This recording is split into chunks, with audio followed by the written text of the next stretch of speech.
Hey guys, and welcome back to another case study. Today we're going to be meeting Kyle and going through a student house project in Cape Town, Western Cape. A lot of renovations have gone into this property compared to the one next door. We had to replace the entire roof. This is all the stuff that we've pulled out of the house and that couldn't be repurposed. I guess we just saw value from day one. It's older houses, bigger houses, bigger rooms, and it makes more sense for the student housing strategy. Our monthly rental is 42,000 Rand. Our monthly expenses, 35,000 Rand.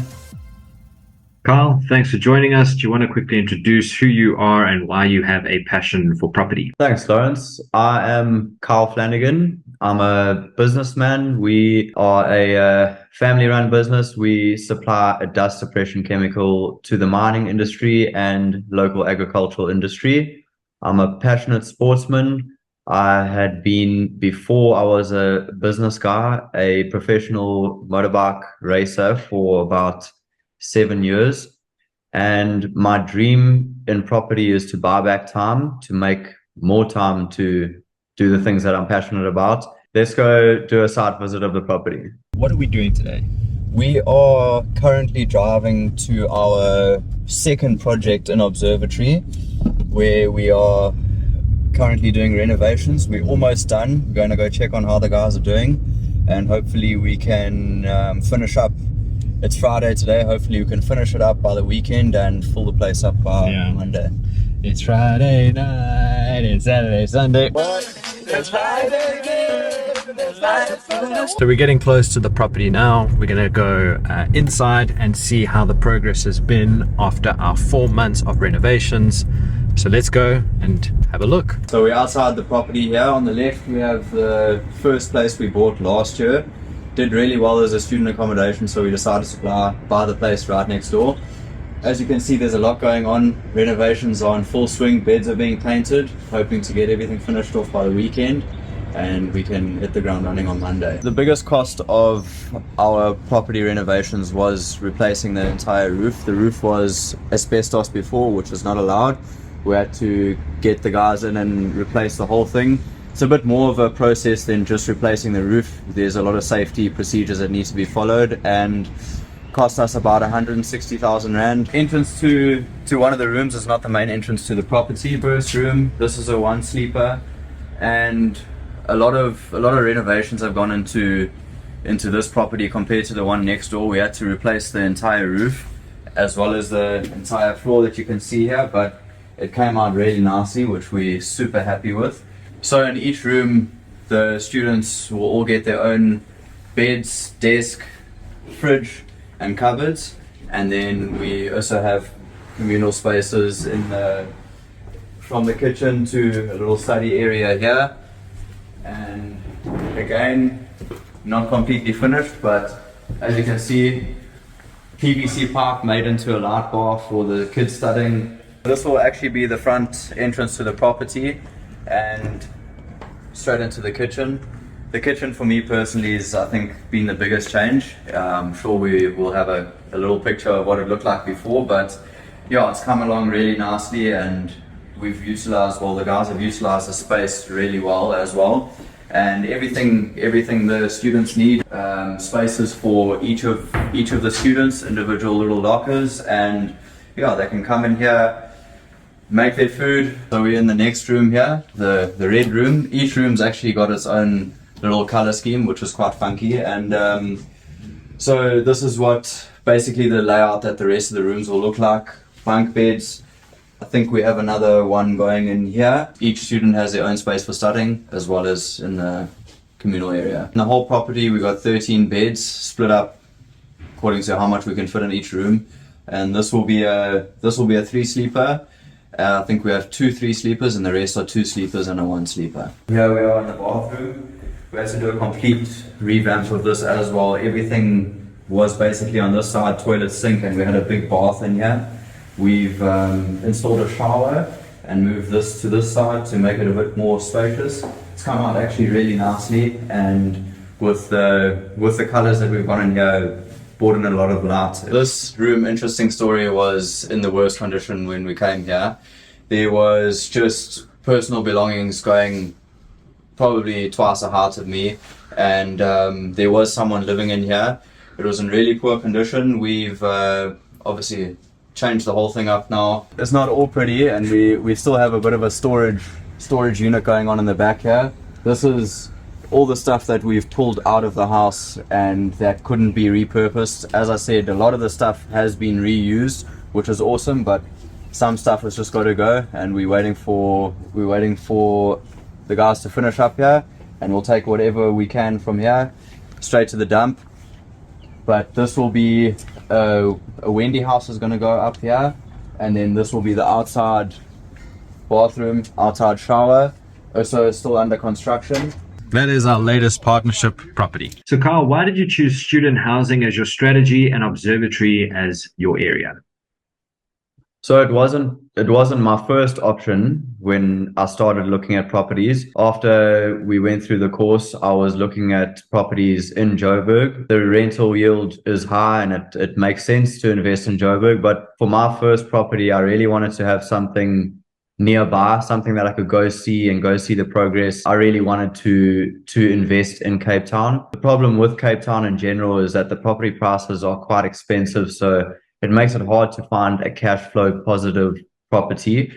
We found a bit of a gem of an area in Observatory. It's just on the border of the city of Cape Town. It's older houses, bigger houses, bigger rooms, and it makes more sense for the student housing strategy. As you can see, it's right next to UCT, and with it having bigger rooms, we can fit more students in the property. So your cash flow strategy is what you want, but that doesn't work in the Cape Town buy-to-let market. But student housing with multi-letting affordable housing students, boom, cash flow is made. Okay, so let's jump into the student deal in a little bit more detail. We've seen the video, we've got a sense of how many students there are and how much work has been into it. But I mean, this was a big project. You know, we combined our money and put in 385,000 rand. When you started this property game, did you think that you'd have the resources and the courage to invest so much of your own money into a deal? Definitely not. But having had the property next door for a year before we purchased this property gave us a lot of confidence in knowing that we knew what we could expect in terms of rental income. So that made it a lot easier to put our money into the property, fix it up, and I guess we just saw value from day one. Yeah. Well, if you've got a successful business model right next door, the house that we bought last year, you know, you're more confident to put money in knowing what the outcome could be. So the 385 is transfer fees. We paid the attorney to, you know, change the ownership from the seller to us, the renovations, which we'll go through in a little bit more detail, and also holding costs. What are the holding costs that we had on this one? Were the bond payments and occupational rent for the period before we took transfer. The renovations took longer than we expected. So after the property was registered, we had to pay the bond for a couple of months, and it's now April. Last month, we had to again pay the bond. We hadn't filled up the house yet, and that's where our holding costs came from. Yeah. One of the risks we took on this deal was to take early occupation, because there's a timeline as to when tenants and students want to rent, which is February, March of the year. So we had to take early occupation end of last year so that we could start the 3-4 months of renovations. And yeah, we had to be funding occupational rent, you know, bond repayments, rates and taxes, electricity, water, all of those monthly holding costs we had to fund. Now the property's at least tenanted, so we'll start making cash flow. Let's dive into the renovations, because I think that's where the bulk of our costs came from. The first one was the roof. You know, on the right you can see the before, and on the left you can see the after.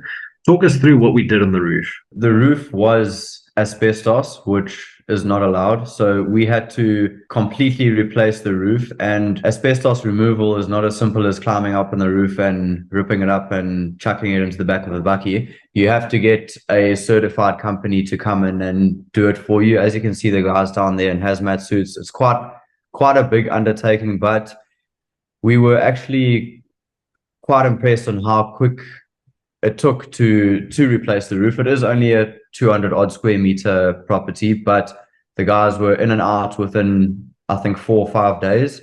They had the complete roof replaced, and it looks exactly the same as the roof next door. Yeah, it was expensive, but to get a professional team to do it and do it right, I think it was worth every cent. The bathroom was also a big one, hey? And the bathroom, yeah, talk us what the bathroom looked like before and what we're looking at now. Our bathroom was in a functioning state before, but just not suitable for students. It had a bath at the back. The sink was on the other side. We wanted to just, change it up and make it more suitable for students. We've put a shower in there now, and it's a little bit more spacious. The rooms also were in a shocking state. So, talk us through the journey of, replacing all of this. Going through the property initially, I guess we did know from the start that there'd be quite a bit of work to be done here, but we might have thought that we could have salvaged some of the flooring, but with a bit of a borer beetle situation, we had to replace the floor in the entire property. So that was another big cost we had to do. And in the kitchen, I don't know what they were cooking yet. It looks like they were cooking meth, but the kitchen needed quite a lot of work. What stood out for you in the kitchen space? Yeah, the kitchen was, well, as we can see how it looks like now, it wasn't much of a kitchen, but we did a lot of restructuring of the kitchen, and as we'll see in the next photos, it is my personal favorite transformation of the property. Yeah. And it's not like super fancy. We didn't put a 70 or 100K kitchen in there like some people in the suburbs might do. It's simple, it's clean, it's functional, and it looks pretty. And we've optimized the rooms. We put bunk beds and made sure that there's a desk and a table for each student staying in that room, but also this common area here. I mean, we could have easily put a TV and a couch there. Some of the students are into art and design, and they need more space to do their work. So the place at the end of the day is for student accommodation, and it is for helping them with their studies. So make it suitable for that. If you put a couch and a TV in, we might be in for a little bit more cost at the end of the month for breakages and whatnot. Some more chilling, right? That's going to incentivize lazy behavior versus putting in desks and chairs and rechargeable lights that are load shedding proof. I mean, we're going to help our students be focused, study hard, pass, and then maybe they'll come back next year to our place for the 4 years they study, and we want them to come and live with us. The guys have done such a good job in the renovations of repurposing the stuff that we had, because our renovations were expensive, but they could have been a lot more had the guys not used things like that light bar in the study room is made out of the old gutter that we had to replace. So small things like that went a long way for us. Having a good team, having a good power team, and vetting your contractors, being on site regularly. These are all the principles that we apply to make sure the renovation turned out well. But now, enough about the renovation. Let's get to the cash flow statement. That's what people have come here to see. They want to see how much money this property is making. But before we get into that, for someone who's brand new to the property space, what is the difference between cash flow positive and cash flow negative? Does your property make money at the end of the month, or does it cost you money at the end of the month? Our monthly rental is 42,000 Rand. Our monthly expenses, 35,000 Rand. That's made up of our bond, which is 15,000 Rand a month. Rates and taxes, 2,500. Insurance. Our provisions are 6,700 Rand. And the reason that number is so high is because students only rent for 10 months of the year. So there's always going to be 2 months of the year where you're getting no cash flow, and you need to make sure that you've built up enough cash to cover your monthly expenses during the 2 months when you have no students in the house. So that's 16% of our monthly rental. Then our management fee is 4,200 Rand, which is 10% of the monthly rental. This is a small cost to pay for the amount of work that a property manager has to do. Yeah, I mean, my principles always work on your business, not in your business. The point of property is to have a passive income stream to focus on the things we love. If you want to now save on the management fee and manage it yourself, you're just buying yourself another job. But then having the time back to go and find new deals to scale your portfolio, it's worth I see a lot of people wanting to save pennies doing management themselves. I just think it's a bit short-sighted. So Kyle, this one's making 7 grand cash flow. That's money being paid into our pockets instead of us having to fund the shortfall. That's what we go for when we're buying property. Talk us through what the return on investment is on that deal. So our return on investment is our 6,900 Rand a month rental in an annual figure divided by the money that we have put into the deal. And that gives us an ROI of 21.5%. 21% return is an excellent return, in my opinion. If you consider what it's comparable to in the bank, you're looking at maybe up to 10% if you're lucky on a fixed deposit or something like that. And then with your unit trusts, also maybe above 10%, up to 12. But property, it's not only nice to have a bigger return, it's necessary because there are things that can change. Interest rates can change, students can come and go. You need to make sure that you have enough fat in the deal to cover your expenses if things do change. As always, at the end of these case studies, I give you the platform to share some lessons learned for those newbie investors hoping to join the property landscape. What are your 5 tips? So the first one is, if it doesn't cash flow positive, don't buy it. The second lesson is to be conservative with your rental expectations. Give you more confidence in a buying decision, knowing that if your numbers still make sense and you're being conservative, you have a lot more confidence knowing that it's got a better chance of working when you do purchase property. The third lesson is get an experienced mentor. This saves you time and money. We've all heard of the expression paying school fees, and I would have paid a lot of school fees if I didn't get a mentor like Lawrence. I think you've also had a couple of students, Lawrence, that have, before they joined your program, had a couple of bad experiences with buying negative cash flow properties. And I am, for one, pretty glad that I didn't have to go through that. The best either way, you pay your school fees, right? You either pay someone to help you skip it, or you go and experience it yourself and make the mistakes. We have paid a little bit of school fees on having not a solid vetting system, and it's something that we've now changed. I think it's a really important thing to have in place because it's quite hard to get someone out the property once they've walked through the doors. Last point, teamwork makes the dream work. It's quite applicable to the way I'm investing in property because we are doing it as a joint venture or stokvel. And it just, if you're working with people, you need to know that you can work well together. And I mean, you can do property alone, but I think if you do property together and you combine your buying power, you can go a lot further, a lot quicker, and build up something that you're going to remember. Well, it's a beautiful way to end, I think, with an African proverb that says, if you want to go fast, go alone. If you want to go far, go together. Kyle, thanks for sharing your story and for letting us in. It's been a pleasure working with you, and best of luck for your future investments. I hope you enjoyed this video. Give it a thumbs up and don't forget to subscribe. Property investing can be scary, and sometimes it's nice to have an experienced, seasoned investor look over your deals. That's why I've created my property coaching program, where I sit with you on a one-to-one basis and help you through the process of buying your first investment property. If this sounds interesting, book a free 15-minute call with me and we'll see if it's the right fit.